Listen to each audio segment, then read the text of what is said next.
নামটা নিচ্ছি না, বাট প্লিজ আমি আপনাদের প্রোগ্রামের মাধ্যমে একটা মেসেজ পাঠাতে চাই যে প্লিজ উনি সহকারে ওনাদের একটা ভিউ বাণিজ্য চিন্তা আছে।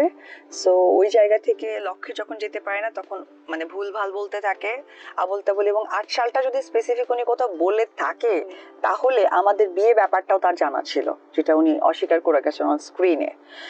তো আমি বলি যে প্লিজ ওনার টাকা পয়সা যত আর্থিক সহযোগিতা লাগুক আমি দিব, এবার প্লিজ ডাক্তারটা দেখা, তার জন্য এত নাটক করার কোনো দরকার নাই। আর ডেফিনেটলি শাকিব খান আমার লাইফের অনেক বড় একটা অংশ।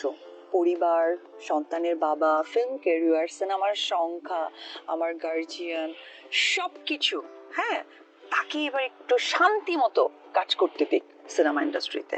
তাকে যেন কখনো মানে কোনো কিছু ক্যামেরা ফেস করার সময় যেন বিব্রত অবস্থায় পড়তে না হয়, এটা আমার রিকোয়েস্ট তাকে। আমি অন স্ক্রিনে রিকোয়েস্ট করে বললাম যে আর তাকে বিব্রত না করে, তাকে ঝামেলা না করে সুন্দর কেরিয়ারের জন্য সাপোর্ট করুক। আর যেহেতু অসুস্থ মানুষ, চিকিৎসা তো করা প্রয়োজন, যদি মানে আর্থিকভাবে কোনো প্রবলেম হয় আমি অবশ্যই এটা টেক কেয়ার করার চেষ্টা করব বাই হার্ট।